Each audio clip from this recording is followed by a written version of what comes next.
or differences sa kanila ngayong nakasama sila for this movie? For this film, parang late, hindi naman late comer, pero they started production already when I joined. Di ba? Parang gano'n, di ba? Parang, well, actually, dumating ako sa set, thinking na may character ko would be, okay, ano to? Rom-com. And then I was doing the scenes, okay, so mga unang scenes kaya, but eventually, as we go along, yung araw na yun, yung first day ko, parang heavy na itong material. Medyo may heavy.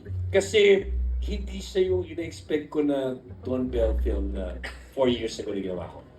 So on the side, si Bell at si Don, talagang they talk to me about their roles. Sabi ko, parang mabigat yung ano. And then eventually, na-realize ko, mabigat talaga. May lalim yung material.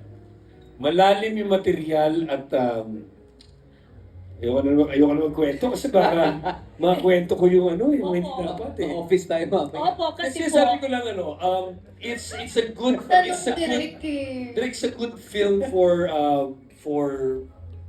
yung 7 years na pinagdaanan ng Don Bell Love Team. This is a good peak nung Don Bell. That's what I can say.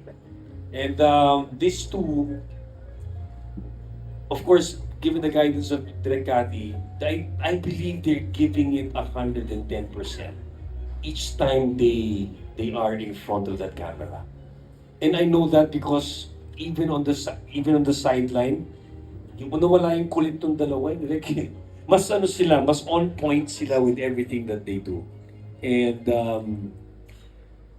again, with Direk Cathy's process, yung squeezing them out, lalabas talaga yung peak ng Don Bell, at least yung love team na yan dito sa pelikula to.